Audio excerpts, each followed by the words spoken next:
नमस्कार दोस्तों।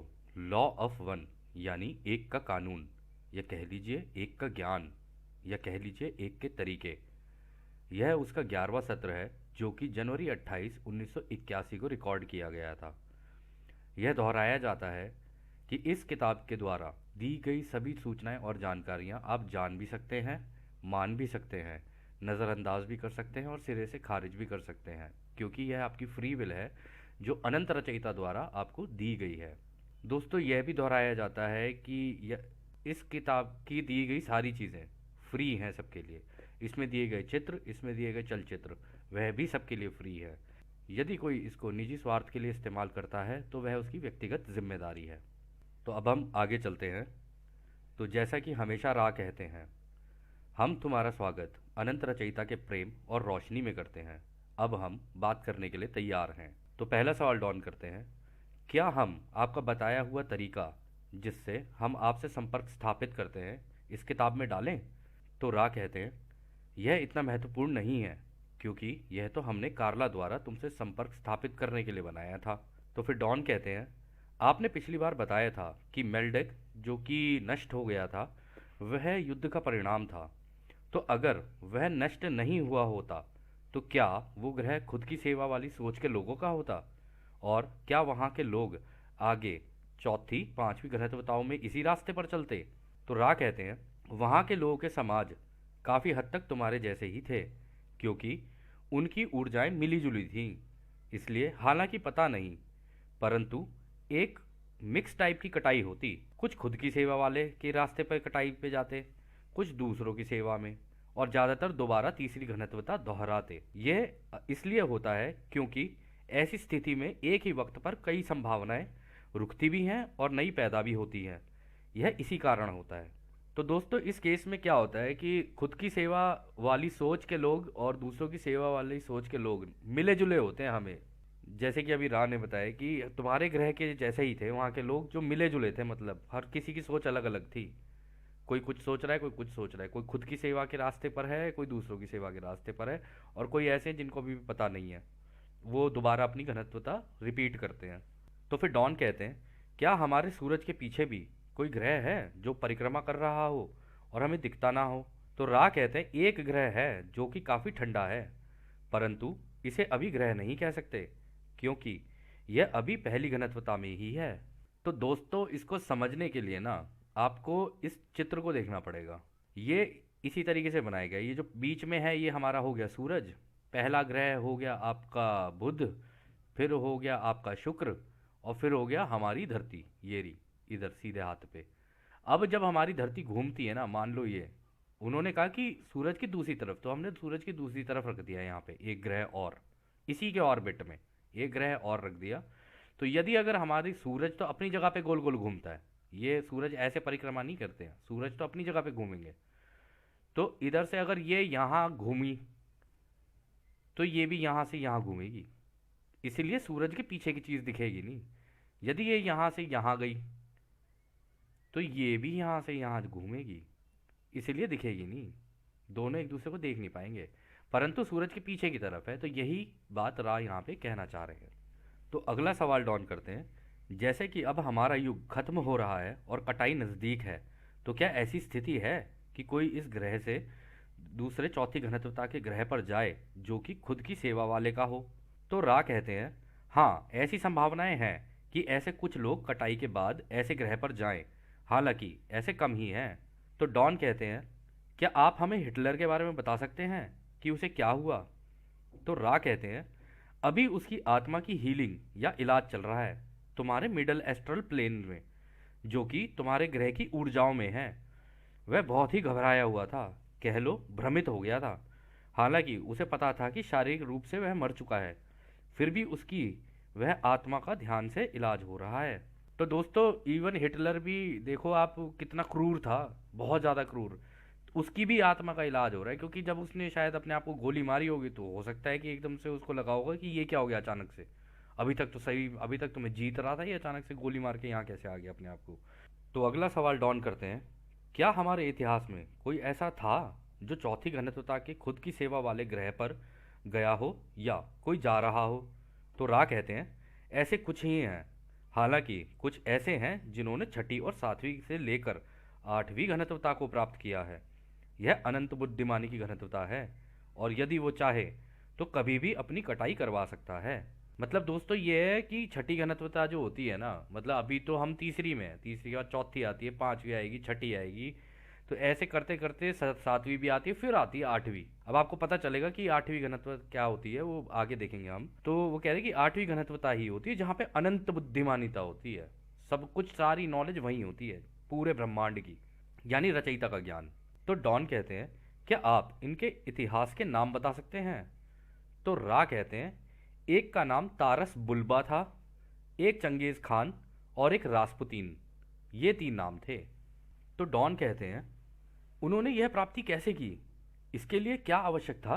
तो रा कहते हैं उनको अटलांटिस की चीज़ें याद थीं, कि अपनी ऊर्जा चक्रों का इस्तेमाल कैसे किया जाता है, कि अनंत बुद्धिमानिता को प्राप्त कैसे किया जाता है। तो डॉन कहते हैं क्या इसकी वजह से उनके पास जादुई शक्तियाँ आई, क्या वो असाधारण चीज़ें कर सकते थे? तो रा कहते हैं हाँ ये ठीक है, पहले दो ने तो इसका ज़्यादा इस्तेमाल नहीं किया, यानी तारस बुल्बा और चंगेज खान ने। हालांकि वह पूरी तरह से खुद की सेवा के रास्ते पर झुके हुए थे और अनुशासित तरीके से कोई मौका नहीं छोड़ा कि इसको दुगना और चौगुना करें। तीसरे वाला जानबूझकर बिना किसी मौके को छोड़े खुद की सेवा के रास्ते पर चला। तो मतलब ऐसा नहीं है दोस्तों, एक तो होता है इच्छा, एक होता है जानबूझकर करना, कि हाँ मुझे पता है ये तरीका और मैं इसको जानबूझ के कर रहा हूँ। तो मतलब तीसरा वाला जो था ये रासपुतीन, इसने जानबूझ के किया, बाकी दोनों जीत के चक्कर में कि जी जीतना है जीतना है इस तरीके से, उस चक्कर में हुआ ये सारा का सारा जो भी है। जीतना मतलब क्या आपको पता ही होगा, चंगेज खान और इसका तारस बुल्बा का आप देख लेना यदि आपकी इच्छा हो तो। डॉन कहते हैं ये लोग अभी कहाँ हैं? तो रा कहते हैं यह अभी चौथी घनत्वता में हैं, इसलिए समय और जगह अलग अलग हैं। अभी वह खुद की सेवा के चौथी घनत्वता के तौर तरीकों को सीख रहे हैं। एक ओरियन समूह में है, एक कैसियोपिया में है और एक दक्षिणी क्रॉस में है। तो दोस्तों अगर आप देखना चाहें कि ये ओरियन समूह और ये कैसियोपिया और ये दक्षिणी क्रॉस क्या है, तो यदि आप आसमान की तरफ देखें ना, तो आपको आसमान की तरफ ऐसे दिखेंगे। ये ओरियन समूह है, मतलब एक तारा इधर एक तारा इधर, तीन तारे बीच में, एक तारा इधर एक तारा इधर, तो ये ओरियन का समूह है पूरा का पूरा। ठीक है, इसी तरीके से साउदर्न क्रॉस जो है वो आसमान में कुछ इस तरीके से दिखता है, बिल्कुल क्रॉस लगेगा ऊपर से नीचे, लेफ्ट से राइट ऐसे, और एक तारा यहाँ बीच में होगा, तो ये बीच में से पूरा ऐसे बन रहा होता है। ठीक है ना? और एक होता है ऐसे कैसियोपिया, ये ऐसे ऐसे ऐसे, मतलब ऊपर से नीचे, फिर राइट, फिर नीचे, फिर ऊपर, ऐसे करके ये कैसियोपिया है। यदि आप अपने आकाशों में देखना शुरू करें ना, तो ये आपको दिख जाएंगे। और ये भी संभावना है कि यदि आप आकाश में देखें तो कुछ चलते हुए तारों जैसी कोई चीज़ दिखे, तो ये भी है कि ये भी हो सकता है कि महासंघ के लोग आपके आसपास आ गए हों, मतलब जो रचयिता की सेवा में है, जो महासंघ, जिनके बारे में रा बात कर रहे हैं कि हम महासंघ के हैं। तो खैर अगला सवाल डॉन करते हैं ये ओरियन समूह में कौन है? तो रा कहते हैं चंगेज खान। तो डॉन कहते हैं वह अभी वहाँ क्या काम कर रहा है? तो रा कहते हैं वह अभी रचयिता की ही सेवा कर रहा है। तो दोस्तों चाहे नकारात्मक सोच का हो या सकारात्मक सोच का हो, कोई भी व्यक्ति अंत में सेवा तो रचयिता की ही हो रही होती है, क्योंकि ये इसमें बस दो चीज़ों का वो होता है, एक को रचयिता का ज्ञान होता है, दूसरा अज्ञानता में कर रहा होता है, यही दोनों फर्क है। तो डॉन करते हैं अगला सवाल, क्या आप हमें नहीं बता सकते कि वह वास्तविकता में वहाँ क्या कर रहा है? तो रा कहते हैं हम पहले यह बता दें कि सभी इन समस्त ब्रह्मांडों में रचयिता की ही सेवा देते हैं। तो दोस्तों अंत में चाहे हम सेवा लें या दें, कुछ भी करें, एंड में हो रही सेवा, जो सेवा होती है, जो सर्विस होती है ना, वो रचयिता को ही हो रही होती है, मतलब सारा अनुभव रचयिता को ही मिल रहा होता है। ये अनुभव का खेल है, रचयिता अनुभव ले रहे होते हैं, जो अनुभव हम ले रहे होते हैं वही रचयिता ले रहे होते हैं, ये बिल्कुल ऐसा है। तो आगे रा कहते हैं चंगेज खान अभी एक हल्के शरीर के रूप में है और चपड़ासी का काम कर रहा है। उसका काम धर्म योद्धाओं को दिमाग को कब्जा लेने वाली तकनीकियाँ या कह लो टेक्नोलॉजी बनाने का सामान देने का है। यह एक विमान या जहाज़ का चपड़ासी है तो दोस्तों देखो, इतना क्रूर व्यक्ति और बना क्या चौथी गणतवता में जाके चपड़ासी। लेकिन जैसे इन्होंने कहा ना, ये हल्के शरीर के रूप में है। आपने शायद पता नहीं देखी हो, वो फिल्म देखी हो या नहीं देखी हो। एक फिल्म आई थी प्रेडेटर, बहुत पहले आई थी, ठीक है ना। उसके अंदर जो था ना, ये मतलब हल्का शरीर बिल्कुल उस तरीके का होता है, गायब होके। तो इनके पास टेक्नोलॉजी ऐसी होती है, गायब होके भी चल सकते हैं, मतलब हल्के शरीर होते हैं इनके। यहाँ पे बोला गया ना धर्म योद्धाओं, तो ये जो ओराइन ग्रुप है ना, ये ओराइन समूह जो है, ये अपने आप को धर्म योद्धा बोलता है कि जी मैं धर्म योद्धा हूँ। लेकिन ये धर्म योद्धा नहीं है, धर्म के पूरा विरुद्ध काम करते हैं ये। तो रा कहते हैं वह इससे पहले कि एक ग्रह के सभी समाज के समूह एक हो जाएं, या कह लो एक सोच के हो जाएं, उनमें फूट डालकर उस ग्रह को जीतने की कोशिश करते हैं। तो अगला सवाल डॉन करते हैं, कब एक समाज या समूह एक सोच का होता है? तो रा कहते हैं जब एक समाज के सभी लोग निरंतर एक ही दिशा में सत्य की खोज में आगे निकलें, जब सभी गुटों के या समाज के लोगों की दिमाग की जड़ तक एक ही सोच हो जाए, तब इसको सामाजिक सोच कहते हैं। इसका फायदा यह होता है कि सभी पूरे समाज की बेहतरी का सोच रहे होते हैं, बिना किसी भेदभाव के, और सभी एक ही सत्य की खोज पर निकलते हैं, तो सभी को लाभ होता है। तो अगला सवाल डॉन करते हैं, इसका मतलब यह ओरियन समूह के लोग यहाँ हमारे ग्रह के लोगों के दिमागों पर कब्जा पाने आते हैं, वो ये कैसे करते हैं? तो रा कहते हैं उनको भी कुछ भी करने की आज़ादी के कानून का पता है। वो ये देखते हैं कि उन्हें कौन बुला रहा है, तो उनसे संपर्क करते हैं। फिर जो बुलाते हैं वो उनसे उनके तौर तरीके सीख कर और उनकी समझ से जो एक का ज्ञान है उसका मार्गदर्शन पाते हैं, जो कि खुद की सेवा का होता है। फिर वे लोग एलीट बन जाते हैं। फिर वह ऐसी परिस्थितियां बनाते हैं कि उस ग्रह के सारे लोग अपनी खुद की इच्छा से उनके गुलाम बन जाएं। तो अगला सवाल डॉन करते हैं, क्या आप किसी एक ऐसे व्यक्ति का नाम बता सकते हैं जो इन धर्म योद्धाओं को बुलाते हैं? तो रा कहते हैं हम आज़ादी का उल्लंघन नहीं कर सकते हैं, किसी भी तरीके की भविष्य की जानकारी देना उल्लंघन है, इस जानकारी को हम नहीं देंगे। हम आग्रह करेंगे कि तुम चिंतन कर सकते हो, उनको देखकर या जानकर जिनके कर्मों के फलों को देखकर यह लगे कि वह पावर में हैं। इससे तुम जैसा चाहो वैसा निष्कर्ष निकाल सकते हो। हम तुम्हारे ग्रह के खेलों में नहीं पड़ना चाहेंगे, इसका कटाई से कोई लेना देना नहीं है। तो अगला सवाल डॉन करते हैं, तो ये धर्म योद्धा अपने तरीके धरती के लोगों तक कैसे पहुंचाते हैं? तो रा कहते हैं इसके दो मुख्य तरीके हैं। जैसे कि दो मुख्य तरीके हैं दूसरों की सेवा के रास्ते के।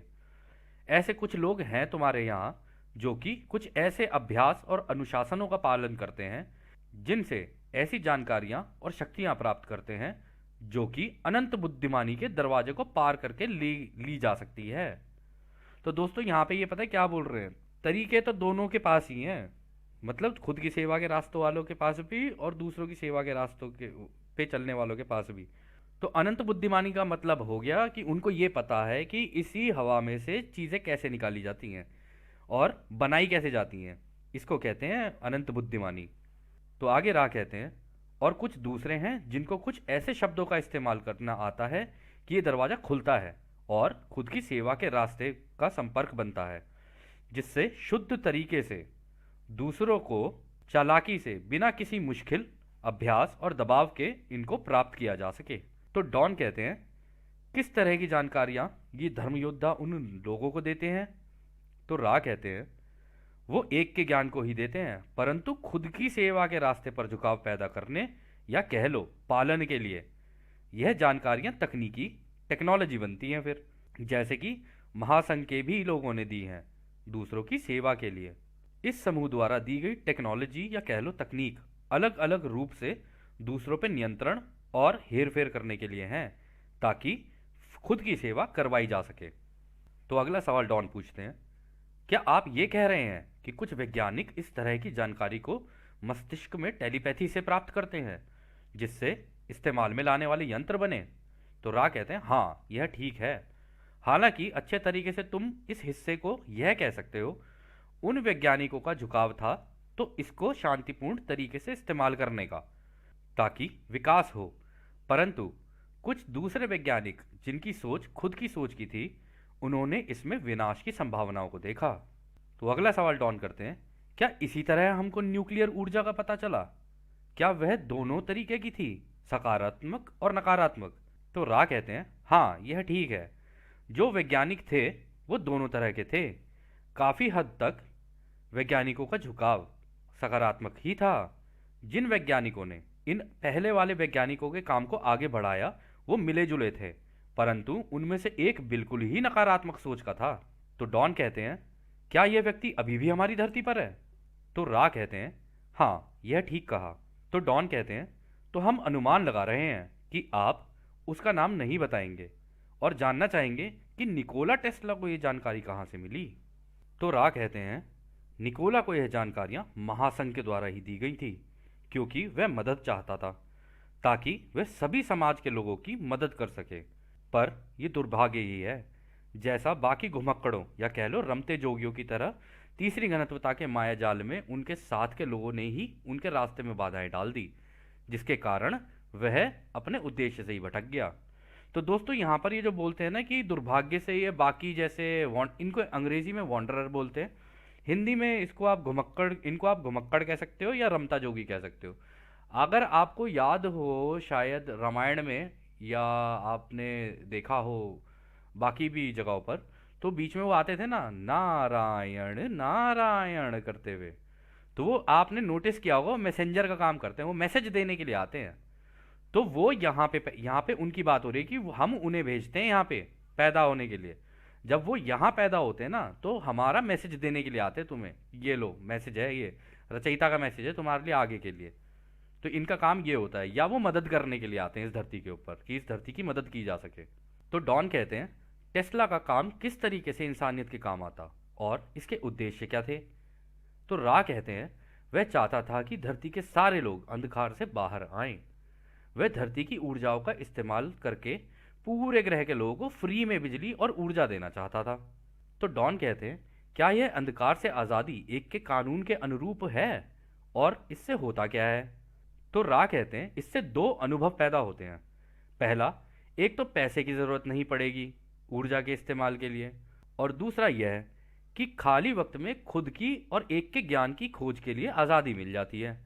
कुछ हैं अभी तुम्हारे ग्रह पर जो सुबह से लेकर शाम तक एक के कानून का आम तरीके से अभ्यास करते हैं। तो डॉन कहते हैं, क्या औद्योगिक क्रांति भी इसी तरह नियोजित थी? तो रा कहते हैं, यह इस सत्र का आखिरी सवाल होगा। हाँ यह ठीक है। यह रमते जोगी कई लहरों में जन्म लेते हैं ताकि ये रोज़मर्रा की ज़िंदगी से थोड़ा खाली समय निकाला जा सके। तो दोस्तों ये आते रहते हैं, ये आते रहते हैं, हम लोगों को लगता है ये ऐसी ही हैं, मतलब जो चीज़ें आसान कर देते हैं दूसरों के लिए कि भाई हाँ ये लो, इनकी ज़िंदगियाँ थोड़ी आसान हो, इनको थोड़ा वक्त मिले। वक्त मिलेगा तो सोचेगा भी अपने बारे में, और जब अपने बारे में सोचेगा तो तब तो पूछेगा ना सवाल कि भाई मैं हूँ, चलो ठीक है इस धरती पे हूँ, ये पूरी धरती है, ठीक है, अब ये सूरज भी है मेरी आँख के सामने, ये चंद्रमा भी है मेरी आँख के सामने, ये बनाए तो बनाए किसने और बनाए तो बनाया कैसे?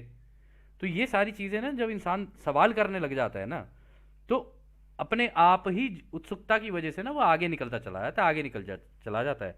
और उसके हाथ लग जाए एक का ज्ञान, फिर तो पूछो ही मत, या कह लो ये एक के कानून की किताब, वो तो और तेजी से आगे निकलता है फिर। तो खैर, आखिरी सवाल डॉन करते हैं, यह एक आखिरी सवाल है और पता नहीं कि छोटा है या बड़ा, तो हम बाद के लिए भी रख सकते हैं। ये ओरियन समूह के धर्म योद्धा ऐसा क्यों करते हैं? आखिर उनका उद्देश्य क्या है? तो रा कहते हैं, नहीं यह लंबा जवाब नहीं है। यदि खुद की सेवा करना दूसरों की सेवा करना है ऐसे देखा जाए तो उनके लिए लगातार ही ऊर्जा की जरूरत होती है, ताकि अपने फायदे के लिए दूसरों को छला जाए और शक्तिशाली बना जाए। तो दोस्तों ये सत्र यहीं समाप्त होता है, और जैसा कि हम हमेशा कहते हैं, अब हम आपको अनंत रचयिता के प्रेम, उसकी रोशनी, उसकी शक्ति और उसकी शांति में छोड़कर चलते हैं हमारे भाइयों। आदने आदने वासु। धन्यवाद।